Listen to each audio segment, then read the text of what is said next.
Kristo Yesu aba ari caremwe gishasha. Ibikorwa vyiwe byose, ibintu bimugize byose bihinduka bishasha. Haleluya. Amen. Hajya Bibiliya ntibesha. Bijya jambo ry'Imana rivuga igihe Yesu avuga ngo ntimugire ico mwiganyira ariko mwizere Imana nanje munyizere. Avuga ngo imuhira kwa data hari amazu menshi. Iyo abatariho mbanda bibabwiye. Cyangwa ngo ariko kuko ngiye kubategurira ahari kugira ngo aho ndi namwe abariho muzoba. Amen. Bijyane ntiyabeshe yaragiye kandi azogaruka. Yesu aduhana umugisha.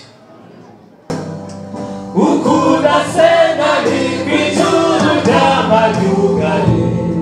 Ukunda senga ni kwijuru ry'amadugare. Ibibazo byawe nico gituma byamari kugarukako. Ibibazo byawe nico gituma byamari kugarukako. Akiri urufunguzo rwawe niko rwatumye Pawulo na Sila bugururirwa. Niko rwatumye Petero yugururirwa. Iminyoro imubose iradohoka kubera urwo rufunguruzo, kubera urwo rufunguruzo. Gaza umunyeshengero umukristo yakiriye Kristo aravuga ubutumwa bwiza mbere yageze ku kazi akabwira abandi ubutumwa bwiza, ariko mu nzu iwe umenga birateye isoni kwabwira ubutumwa bwiza. Bigalatiya were hakuma 19 ku gice cya 5 turabe mu 19 kubandanya gato ibivugwaho. Galate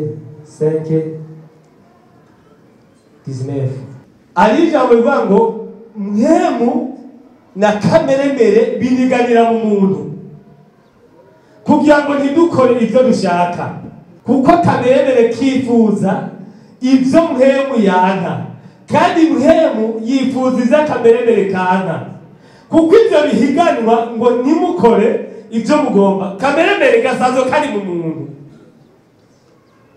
Haleluya. Iyo umuntu ataganzwe na Kristo ubwami bwa Yesu ngo buhenye muri we, buganze muri we, butware muri we, kameremere niko gaca kaduga kakaja hejuru. Haleluya. Nengo birahiganwa mu muntu indani. Ikinejeje ikinincho gica kiganza.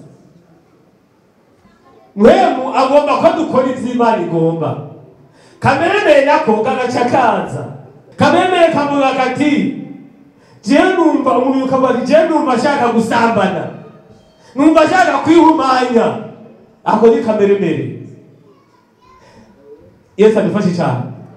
Ari mu bantu burunganwe rumwe muzorabe ntwantangara abantu benshi yo muri mbere generation amajambo y'ivy'ubuhumbu je ndayitaye ibishegu niyo bumva boganira ico kiyagiyo kije naho abantu babasinziriye baca bakanguka ukamenga ikindi gishasha kije mugani he dutera ikorazi nta nuja kuyitabira.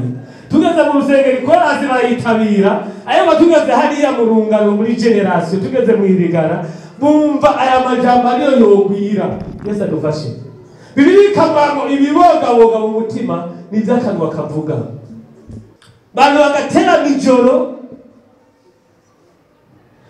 abandi basinziriye, yabuze umwanya wo gusenga no gusoma Bibiliya, ari akaronka umwanya wo gutebana n'amafilme pornographique kandi wari umwanya mwiza wo kwiherana n'Imana, ubwami bw'Imana buri kure yawe.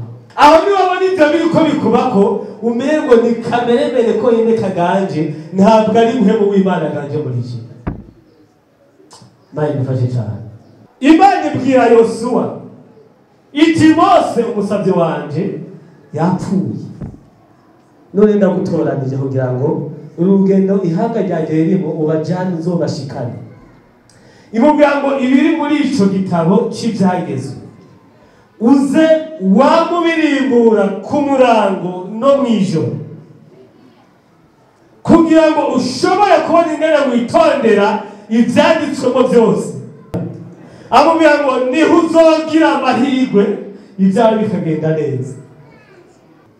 Hageze dimanche umuntu agaca afata Bibiliya agahungura akavumbi kagiyeko, Bibiliya imaze kuba yose itazengururwa. Yesu adufashe. Kamere ko ikakuganza gute?